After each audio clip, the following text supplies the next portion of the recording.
नमस्कार। मैं डॉक्टर ओम प्रकाश बैरवा, सहायक आचार्य संस्कृत, राजकीय स्नातकोत्तर महाविद्यालय झालावाड़।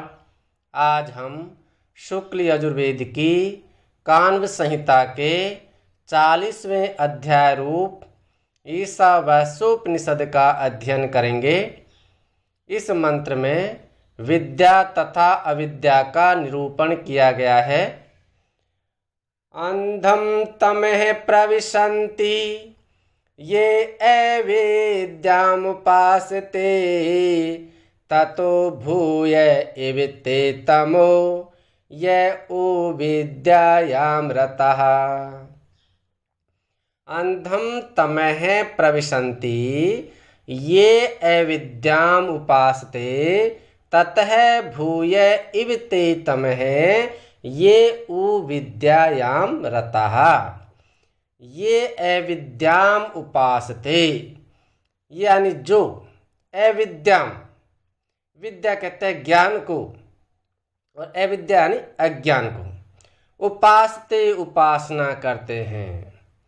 जो प्राणी ज्ञान मार्ग को छोड़कर अज्ञान अथवा माया भौतिक सुख सुविधाओं के साधनों की उपासना करते हैं ते वे लोग अंधम तमः प्रविशन्ति।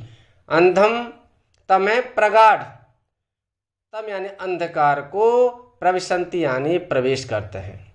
जो मनुष्य केवल धन अर्जन करने में लगे रहते हैं, सुख सुविधाओं के साधन एकत्रित करने में लगे रहते हैं, ऐसे मनुष्य अज्ञान के गाढ़े अंधेरे में प्रवेश करते हैं। ये विद्यायाम रतः, और ये यानी जो,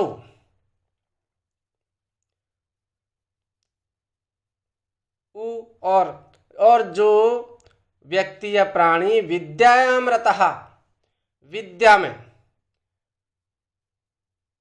ब्रह्म तत्व में, परमात्म तत्व में, आत्म तत्व में, अध्यात्म में या मोक्ष प्राप्ति के लिए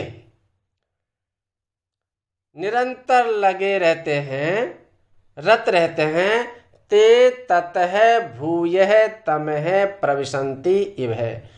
ते यानी वे, ततः भूयः जो अज्ञानी लोग हैं उनसे भी, भू यानी भयानक, जिस लोक को वो जाते हैं, जो गहन अंधकार में जो जाते हैं, उस गहन अंधकार से भी ज्यादा अंधकार में, तम यानी अंधकार में, प्रविशन्ति इव है, मानो प्रवेश करते हैं। अर्थात जो केवल भौतिक विद्या की उपासना करते हैं, सुख सुविधाओं के साधनों की उपासना करते हैं, माया की उपासना करते हैं, वे लोग गहन अंधकार को जाते हैं। और जो केवल परमात्मा की उपासना करते हैं, सुख सुविधाओं के साधनों के लिए कोई कार्य नहीं करते हैं, धन अर्जन का कार्य नहीं करते हैं, ऐसे व्यक्ति उन लोगों से भी ज्यादा अंधकार को प्राप्त होते हैं या कष्ट को प्राप्त होते हैं। क्योंकि शरीर को चलाने के लिए, जीवित रखने के लिए सुख सुविधाओं के होना आवश्यक है, इसलिए वे व्यक्ति शारीरिक कष्ट को भोगते रहते हैं। जो केवल परमात्मा के ध्यान में लगे रहते हैं, जीविका अर्जन या धन अर्थोपार्जन में कार्य नहीं करते हैं। इसलिए यहाँ पे बताया गया है कि दोनों का होना आवश्यक है। बिना धन के खाने पीने की सामग्री, वस्त्र, रहने के सामान और अन्य जो सांसारिक कार्य करने के लिए जो धन की आवश्यकता होती है, वो नहीं होने से आदमी दुखी रहता है, और इस वजह से वह व्यक्ति और भी ज्यादा कष्ट को प्राप्त होता है यदि उसकी धनिक सहायता नहीं करते हैं।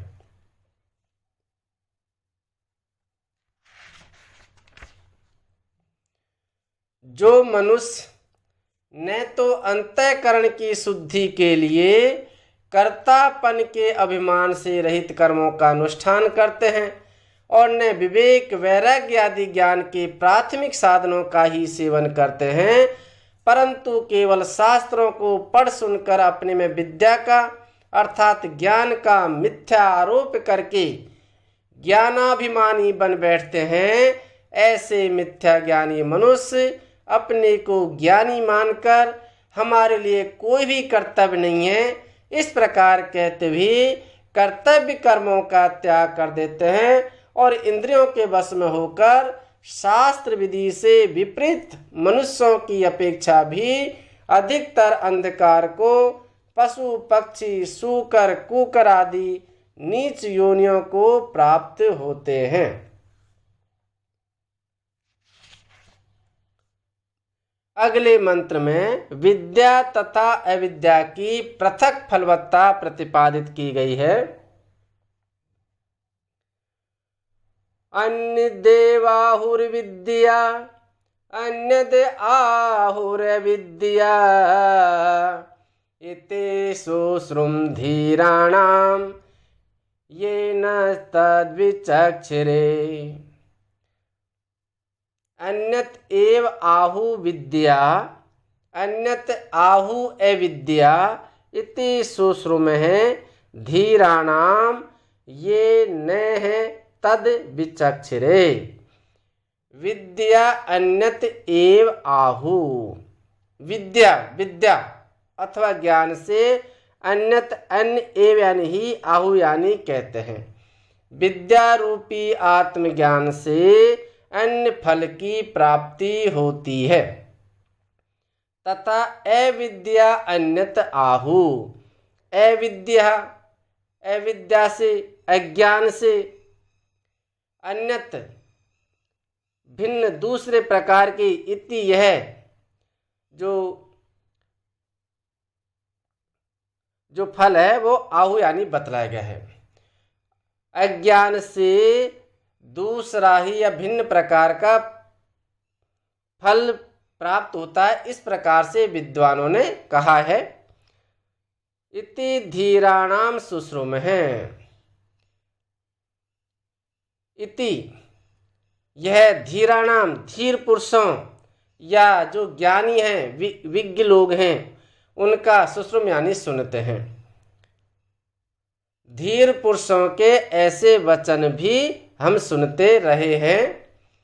ये नह तत् विचक्षरे, ये यानी जो नह यानी हमको, तत् उसे, विचक्षरे यानी उपदेश द्वारा बतलाते हैं, जिन्होंने हमको उस विषय में भली भांति व्याख्या कर उपदेश किया था।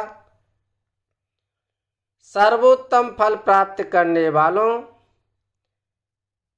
वाले जो ज्ञान का जो यथार्थ स्वरूप है, नित्य अनित्य वस्तु का विवेक, क्षण भंगुर विनाशील अनित्य एहलौकिक और पारलौकिक भोग सामग्रियों और उनके साधनों से पूर्ण विरक्ति, संयम पूर्ण पवित्र जीवन और एकमात्र सच्चिदानंद घन पूर्ण ब्रह्म के चिंतन में अखंड संलग्नता, इस यथार्थ ज्ञान के अनुष्ठान से प्राप्त होता है पर ब्रह्म पुरुषोत्तम।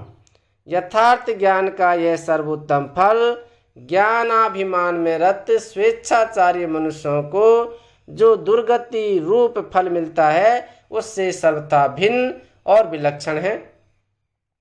इस प्रकार सर्वोत्तम फल प्राप्त कराने वाले कर्मों का स्वरूप है कर्म में कर्तापन के अभिमान का अभाव, राग द्वेष और फल कामना का अभाव एवं अपने परिस्थितियों के अनुरूप केवल भगवत सेवा के भाव से श्रद्धा पूर्वक शास्त्र विहित कर्मों का यथा योग्य सेवन, इसके अनुष्ठान से समस्त दुर्गुण और दुराचारों का अशेष रूप से नाश हो जाता है और हर्ष शोक आदि समस्त विकारों से रहित होकर साधक मृत्यु में संसार सागर से तर जाता है।